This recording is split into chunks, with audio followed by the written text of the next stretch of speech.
Trop cool, la ID3 va avoir une traction intégrale. N'importe quoi, elle n'aura pas de traction intégrale. Comment tu en arrives là? Eh bien, sur cette plateforme, pour atteindre ses plus de 300 chevaux, le ID.7 a aussi une traction intégrale. Maintenant, confus, car je croyais que pour l'ID3, la propulsion arrière dominait. Je suis là pour clarifier de tels échanges, que ce soit avec ou sans 4 roues motrices, car c'est en effet un peu déroutant, parce que le collègue ici, le ID.7 GTX, il vient avec la traction intégrale. N'est-ce pas la même plateforme alors? Qu'est-ce qui se passe? Je vais vous expliquer cela en détail, mais avant, je vais vous présenter le ID.3 GTX. La communauté l'attendait depuis longtemps. Voici les données, ce qu'il peut faire, ses actions, tout ce qu'il faut savoir à son sujet. Et puis, je vais vous montrer visuellement l'ID.7 GTX, juste pour que vous l'ayez vu en version tourée. Pas du tout inintéressant.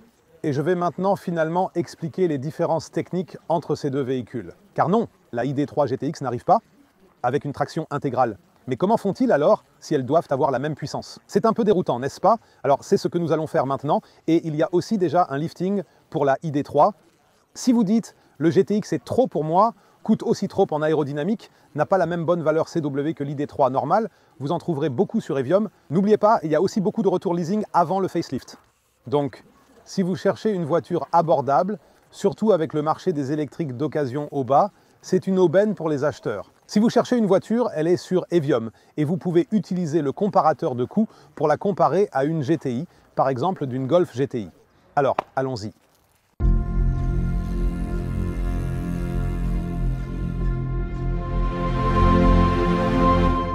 Oui, les phares Eculite sont de série sur le GTX, mais beaucoup plus intéressant. Parlons maintenant un peu d'argent. En Allemagne, on n'en parle pas, mais nous, oui, car c'est important pour vous. Qu'est-ce que c'est donc cette histoire de prime de surveillance? Il y a ce supplément de prime chez Volkswagen, plus de 7 000 €, ou presque 7 000 €, de sorte que si par exemple vous commandez maintenant une ID.3, du prix, vous pouvez encore déduire 7 000 €. Je vous l'avais déjà dit en décembre dernier, si la prime disparaît, les voitures seront moins chères qu'avec la prime, car les fabricants vont compenser et se battre les uns contre les autres. Maintenant, le seul problème avec cette voiture-ci, c'est qu'il est un peu flou si vous... Comment cela se passe? Parce que cette prime est limitée jusqu'à fin mars. Cela signifie que vous devez commander avant fin mars pour bénéficier de ces 7 000 €. Va-t-il glisser dessus ou ne va-t-il pas y glisser? Cela semble difficile, vu actuel. Nous sommes le 9 février, donc on ne peut pas dire ça. Je l'espère pour vous. Je vous tiens les pouces. Parce que c'est bien. Une baisse de prix non négligeable. Car, en termes de prix, il se situera juste un tout petit peu au-dessus du seuil de 50 000. Je présume. Je suis toujours très précis, car je consulte toutes les sources possibles et elles ne donnent jamais de chiffres exacts. Mais après, on peut faire le calcul soi-même. Le Pro S, donc le facelift de l'ID.3, coûte environ 47 quelque chose et celui-ci sera alors juste au-dessus de 50. Donc, je suppose qu'il y aura une différence d'environ 3 000 €. Mais si vous avez commandé l'ID.3 jusqu'à présent, jusqu'à fin mars, vous avez alors la possibilité de bénéficier de cette prime de 7 000 €. C'est pas mal, ça vaut la peine, peu importe le désir pour le GTX, de choisir le Pro S, car la réduction est plus importante, ou presque, présente.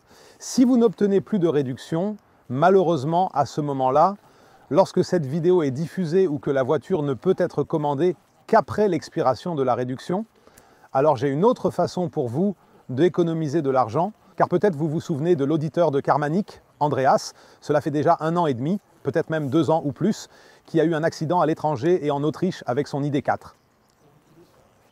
Et il a eu d'énormes difficultés, que rien à voir avec la batterie et compagnie. N'avait rien à faire, où on parle toujours de batterie, je ne sais quoi, voiture électrique, mais simplement parce que l'assurance adverse. Oui, lui a un peu fait tourner en bourrique et il a dû attendre la voiture pour plusieurs longues semaines, il a dû avancer pas mal d'argent. Et je n'aurais jamais pensé qu'un partenaire ici, chez Carmaniac, serait un bureau d'expertise automobile. Mais dans ce cas, oui, j'ai dit, parce que c'est super cool, car c'est un bureau d'experts qu'on trouve plus de 90 fois en Allemagne. C'est le bureau d'experts automobiles Berner. Et pourquoi je vous dis ça? Car normalement, il n'est pas nécessaire de conseiller un bureau si vous êtes de Hambourg ou ailleurs. Cela ne sert strictement à rien, car il ne viendra pas de Munich chez vous. Mais un bureau d'experts intervient si vous avez un accident non responsable avec votre magnifique voiture. Alors, ils arrivent pour fermer les échappatoires juridiques que les assurances, enfin l'assurance adverse, aiment utiliser pour, disons, vous indemniser au minimum et ainsi économiser de l'argent. Ils cherchent naturellement à être économiques, ce qui en soi n'est pas blâmable, mais un bureau d'experts en automobile, eux, ils voient les choses différemment, genre pas comme ça. Et je vous mets le lien dans la boîte de description. Experts automobiles Berner, vous devez absolument les retenir. Donc, comme je l'ai dit, 90 fois en Allemagne, et il s'assure que vous puissiez obtenir le maximum si quelqu'un cause des dommages à votre magnifique voiture. C'est sûr, j'espère que cela n'arrive pas, mais chacun d'entre nous aurait pu avoir besoin d'un expert ou en aura besoin. Ou vous connaissez quelqu'un, parlez-en à vos amis, voilà pour cela. Maintenant, nous avons ici l'ID3 GTX dans une nouvelle tenue, dans une nouvelle couleur. Oui, tout a l'air très chic. De toute façon, j'adore le rouge. En combinaison avec le noir, cela a vraiment un look génial. Et je trouve ça super que l'ID7 GTX en version Tourer soit juste à côté de nous, car lui aussi a des éléments similaires, mais dans d'autres combinaisons de couleurs. Alors, on peut le montrer. Donc les connaisseurs parmi vous remarqueront. Nous avons ici une grille en nid d'abeille en bas. Ça le rend encore un peu plus agressif. Nous avons encore ici ce marquage LED, comme sur les modèles GTX jusqu'à présent. Pour les ID4 et ID.5, il y avait ces trois, qui semblaient même un peu plus agressifs. Je trouve cela plutôt réservé. C'est en quelque sorte la GTI de l'ID3, si l'on veut. Et cela encore davantage, car en termes de puissance, nous sommes déjà dans la zone du Golf R. En fait, et c'est vraiment incroyable, parce que cela le rend un peu plus émotionnel, un peu moins austère et fonctionnel, mais plutôt tout simplement émotionnel.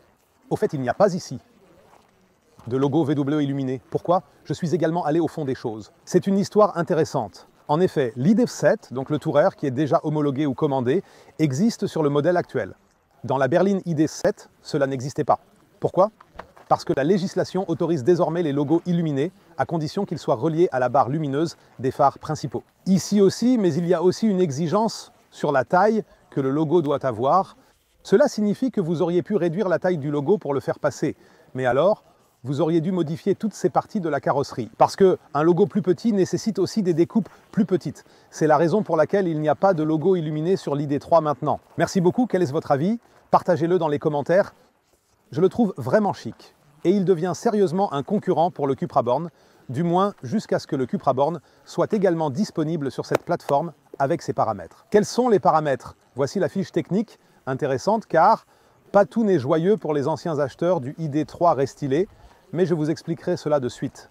Nous avons maintenant le soubassement, qui est même très joliment visible ici, en fin de compte, de manière imaginaire. Avec cette bordure noire autour du rouge, ça a vraiment fière allure.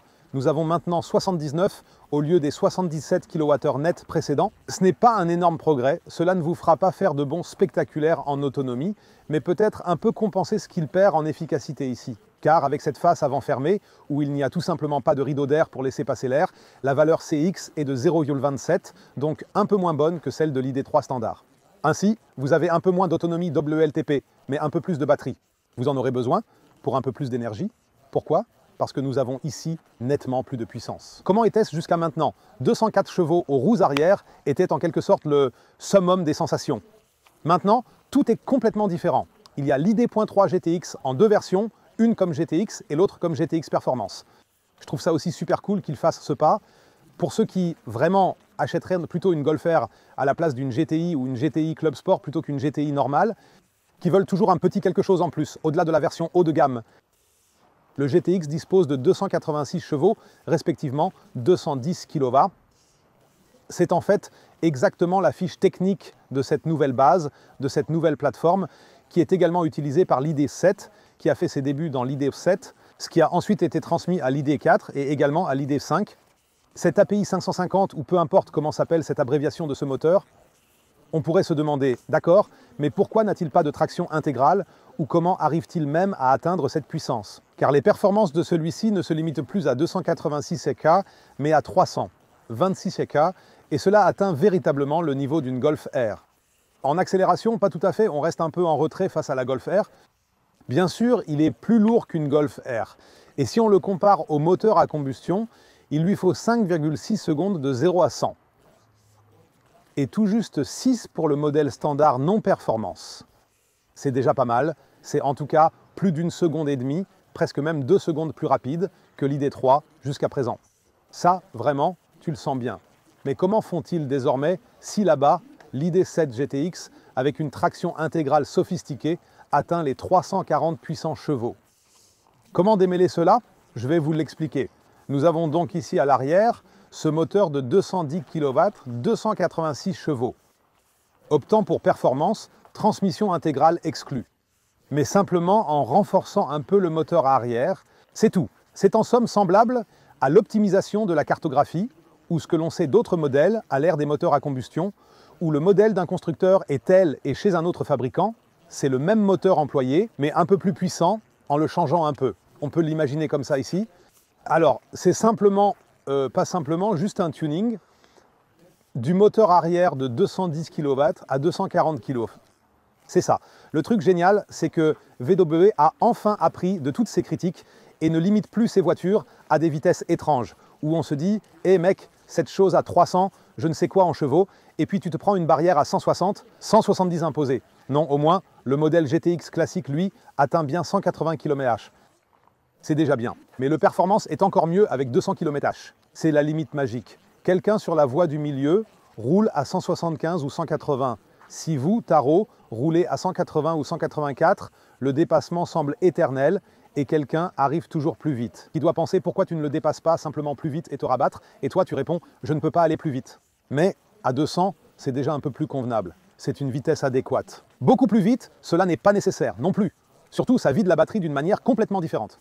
Mais ici, pour introduire brièvement le sujet et vous montrer visuellement l'ID7 GTX Tourer, parce que le Tourer standard, vous l'avez déjà vu sur ma chaîne. Il arrive aussi en version GTX, et là, il y a une grande différence, car alors que l'ID3 GTX doit se contenter de ses 79 kWh, l'ID.7 GTX est disponible avec une batterie de 86 kWh net. Le moteur à l'arrière est, pour commencer, le même. La capacité de cette batterie est supérieure de 7 kWh. Comparer l'autonomie est inutile, car l'acheteur ne veut pas l'autre. Mais il reste à 286 à l'arrière. Cependant, au moteur à aimant permanent à l'arrière, s'ajoute un moteur asynchrone à l'avant qui entraîne l'essieu avant selon les besoins. Cela signifie qu'aux 210 kW à l'arrière s'ajoutent encore 80 kW à l'avant, soit 109 CV. Ainsi, dans cette symbiose, quand les deux atteignent vitesse rotation maximale, l'intersection se situe à 340 CV au pic. Donc, vous avez 340 chevaux avec cette voiture. C'est, pour ainsi dire, 14 chevaux de plus que l'ID3, mais il dispose ici de deux moteurs. Ou plutôt 14 chevaux de plus si vous prenez l'ID.3 avec le pack performance. Si vous prenez l'ID3 normal, donc l'ID.3 GTX normal, vous avez donc en plus des 286 chevaux, le moteur avant de 109 chevaux. Celui-ci aussi accélère de 0 à 100 en juste un peu moins de 6 secondes, donc très similaire à l'autre. Celui-ci cependant est plus lourd, possède une batterie plus grande, a une carrosserie plus grande, et donc on atteint les 340 chevaux parce que le moteur asynchrone à l'avant s'ajoute.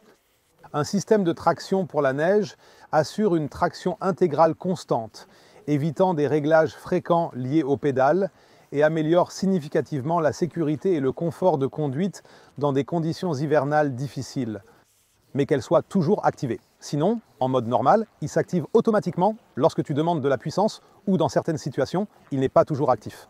Le moteur principal est en fait le moteur arrière. C'est pourquoi il est asynchrone, car un moteur à aimant permanent a toujours une résistance. Le moteur asynchrone fonctionne pratiquement sans résistance à l'avant. Et cela sert bien sûr le but de l'efficacité si l'avant n'a pas de couple de traînée, mais tourne simplement à vide, pour ainsi dire, et ne s'active qu'en cas de besoin. C'est ainsi qu'on atteint cette force. Le coffre et le reste, déjà montré avec le Tourer. Vous savez, de 545 litres à 1714 litres quand on rabat les sièges. Juste pour résumer, au cas où vous n'auriez pas vu l'autre vidéo, nous allons parler du ID3 GTX, mais juste pour mentionner quelques faits, comme par exemple que tu as ici le diffuseur arrière qui complète le paquet. Nous allons aussi le regarder de l'avant encore. Il est livré d'ailleurs avec des roues de 20 pouces en série. Et un pare-choc avant différent de celui du Tourer normal, ce qui coûte également en termes de coefficient de traînée, car il est de 0,27, tout comme pour l'ID3, parce que l'air ne peut pas y filer aussi librement. Vous devez le savoir. Cependant, ici, le logo VW est à nouveau éclairé. Il y a une mise à jour dans l'assistance de voyage. En fait, j'aurais dû le mentionner déjà dans l'autre vidéo sur le Tourer, qui, finalement, n'a plus besoin de se baser sur les lignes de guidage de voie, mais peut maintenant se repérer grâce au bord de l'herbe ou aux bordures de trottoir. C'est génial, urbain, je sais par l'intermédiaire, pas toujours de ligne de voie, mais bordure de trottoir, et voilà ce que le nouveau Travel Assist cible maintenant, sans ligne de voie. Alors, cela inclut également, et finalement un petit peu plus d'éléments dans l'équipement de série standard. Ainsi, vous avez par exemple aussi une couture décorative rouge à l'intérieur. Nous allons voir l'ID3 plus en détail de l'intérieur pour avoir un aperçu. Couture rouge, elle est toujours là. Cela signifie pas aussi élégant que le Tourer habituel. Vous pouvez avoir les sièges de base, ce sont ceux-ci, ou vous pouvez opter pour les sièges Ergo Active Premium en bicolore pour ainsi dire, mais avec l'ID.7 GTX. Il y a toujours ces touches de rouge. Je ne sais pas si je trouverais ça si génial sur cette voiture. Ce n'est pas forcément nécessaire. Ce n'est pas vraiment une RS6. Vous avez encore cette touche de rouge sur le volant. Vous avez ici encore cette bande rouge décorative, ainsi que ce rouge qui se propage à travers toute la voiture. Et c'est comme ça, avec cette voiture. Je trouve que le blanc, donc ce bicolore, est à mon avis un peu plus joli, ou même beaucoup plus joli, sur le Tourer standard. Mais vous avez ici, bien sûr, simplement un équipement de série plus complet. Comme mentionné, les jantes plus grandes, mais curieusement encore des freins à tambour à l'arrière, comme vous pouvez le voir. Et celui-ci peut remorquer 1,4 tonnes, car c'est un GTX, et il a une traction intégrale, pas 1,2 comme le Tourer normal, ou comme les modèles ID standard, qui justement n'ont pas de traction intégrale. C'est dit, j'espère ne rien mélanger ici, c'est pas mal d'informations. Maintenant, vous saisissez la répartition, comment il gagne sa force, et avec le système 4 roues, il trouve sa puissance.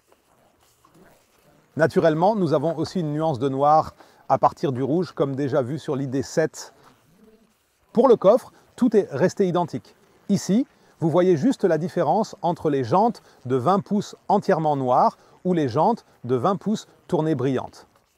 Les jantes brillantes ne semblent pas aussi cool que les noires, surtout à cause de cela. J'ai mon EQS exactement pareil. Rouge, noir, tout en noir, mon EQS c'est ça. Les jantes sont maintenant peintes en noir, pas en argent.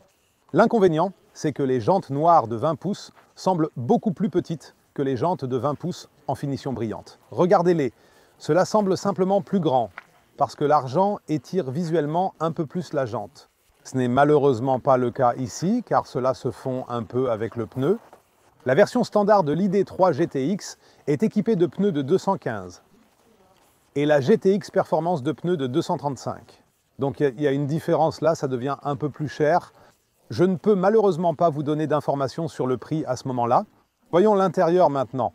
Beaucoup de changements. Maintenant, on atteint un moment potentiellement frustrant pour des acheteurs du lifting de l'ID3. Ici aussi, on retrouve ces accents rouges partout dans la voiture. Pour l'ID3, je trouve que cela va beaucoup mieux que pour l'ID7. Ce que beaucoup remarqueront, c'est que le levier de sélection de vitesse est déplacé sur la colonne de direction, ce qui change un peu les choses. Maintenant, les plus et moins. Côté positif, VW s'efforce vraiment. Rester à la pointe, surtout en ce qui concerne les logiciels, c'est bien connu, il est souvent critiqué que VW soit à la traîne dans ce domaine. Où se trouvent précisément les aspects divertissants et où sont ces éléments logiciels spécifiques qui augmentent simplement le confort ou rendent la voiture nettement plus intéressante et attrayante. Toujours, il me manque ici l'intégration des choses comme YouTube. Ça, je ne comprends toujours pas pourquoi il ne peut pas y avoir cela ici. Oui, quel dommage. C'est quoi notre ID logiciel? Voyons de plus près. C'est aussi un reproche courant pour les modèles ID acquis il y a 1 an et demi. Regarde, déjà en version 5.0. C'est même plus récent que ce qu'on a vu récemment avec le restylage. C'est 5.0. Et c'est quelque chose sur lequel vous ne pouvez pas mettre à jour si vous avez acheté une ID3 il y a longtemps. C'est quand même un peu dommage pour le client, au final. Spotify, ce que je voulais dire par avoir fait des efforts, côté logiciel, c'est par exemple cette fonctionnalité de bien-être avec laquelle tu as, je l'ai déjà montré avec le Tourer, juste des programmes qui s'accordent alors avec l'ambiance, avec le ID Light là devant, et la ventilation et le siège qui travaillent en ensemble. Massage et des trucs comme ça, c'est ce que ces fonctions peuvent faire. Et puis ici, c'est le touch slider illuminé. C'est ce que beaucoup ont critiqué. Il a été dit en novembre, il y a un peu plus d'1 an, lorsque j'ai présenté à Los Angeles l'ID7. Encore en camouflage, que seuls ceux-ci auraient les touch sliders éclairés. Ça a été changé. Maintenant, en termes d'idées, et maintenant l'ID3. GTX en bénéficie aussi. Mais aussi le facelift, y compris cet écran de 12,9 pouces, qui était plus petit auparavant, et malheureusement, ce qui m'amène au point négatif, reste plus petit même après le facelift. Alors, le facelift de l'ID3 est arrivé récemment, je ne sais pas exactement quand, c'était quelque part en été de l'année dernière, donc en 2023. Et maintenant, bien moins d'un an plus tard, il y a vraiment un écran beaucoup plus grand, impressionnant et avancé technologiquement.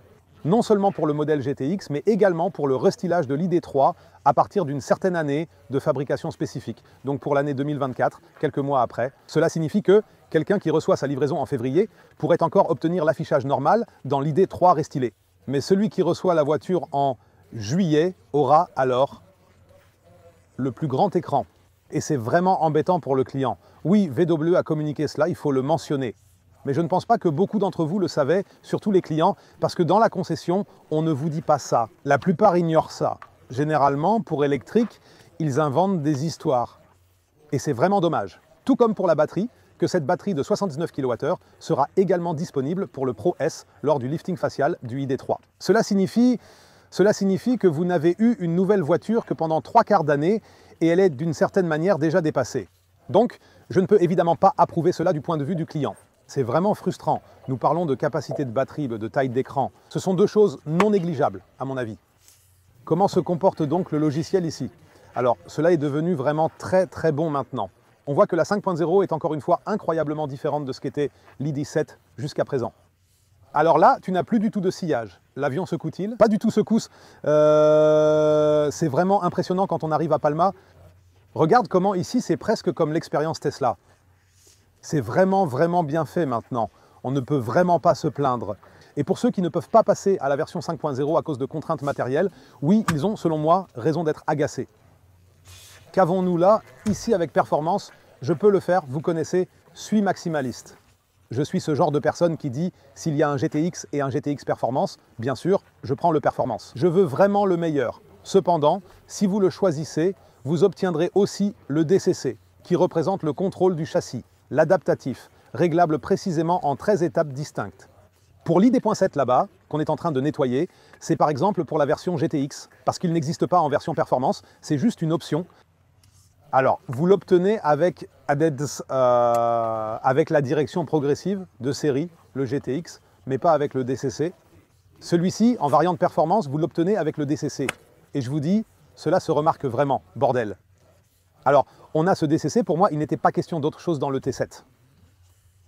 Je ne voulais pas sans DCC, car quand tu roules sur les routes italiennes, ce n'est pas pareil si la suspension est normale, ou si tu peux ajuster le degré de souplesse. Tu peux le faire ici dans Individual, oui, tu sélectionnes ça. Je ne sais même pas s'il l'a maintenant, par exemple.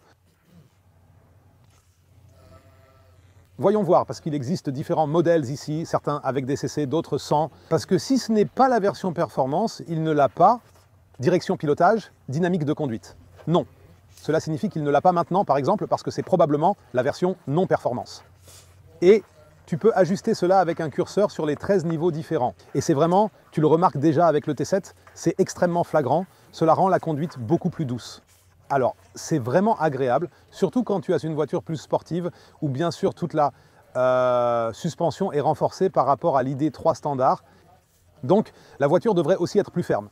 Mais si tu as besoin de plus de confort à cause de l'état de la route, tu peux quand même la régler plus doucement. C'est vraiment une belle chose, je trouve. Ce dont nous n'avons pas parlé, c'est la question de la recharge.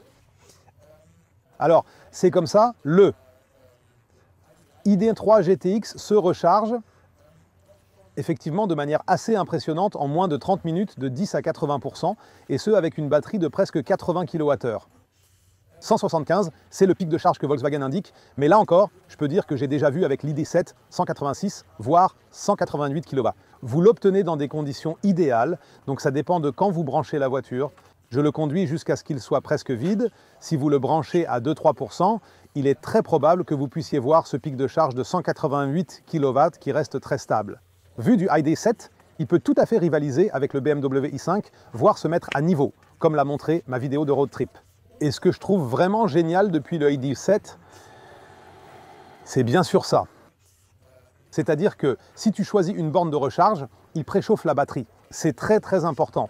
D'un autre côté, tu peux voir ici dans Optimize quelle est ta capacité de charge actuelle.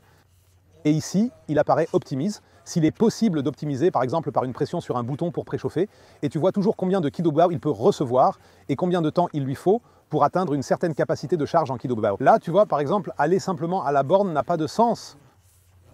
Ici, tu vois tout de nouveau, ici, tu peux ajuster. C'est vraiment génial. Mode de soin de batterie, que tu puisses le régler pour qu'il charge seulement jusqu'à 80%, par exemple. Et c'est vraiment génial. Alors, le système est devenu bien, il est devenu beaucoup plus clair. Tu as ici des raccourcis, ça réagit bien, c'est super bien défini. Je trouve ça, par exemple, beaucoup plus attrayant, donc en termes de puissance des couleurs, que les voitures chinoises. Je viens de donner une interview pour le Phase, où j'ai été interrogé sur comment je compare les voitures allemandes aux voitures chinoises. C'est complexe, sans parler de planification, capacité de charge et ça. Ce que j'apprécie ici, regardez, tout fonctionne vraiment très bien. Alors, le mur des lamentations d'autrefois, on ne peut plus le garnir de petits papiers, comme c'était justement le cas à l'époque avec ces modèles d'identification. Parce que, à mon avis, c'est un ensemble assez complet. Ce qui me manque juste ici, c'est le côté divertissement. On pourrait se passer du wellness. Alors, oublie ça, mais une appli YouTube, ça serait vraiment bien, je trouve. Cela aurait vraiment pu être fait. Oui, et à part ça, c'est une affaire plutôt bien menée ici avec les accents rouges, je trouve ça chic. Ça a vraiment une ambiance GTI ici, plutôt une sensation GTI aussi dans l'accélération que R, juste en termes de puissance, c'est comme R.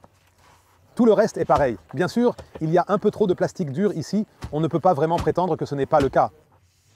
Mais oui, exactement comme ça, c'est vraiment.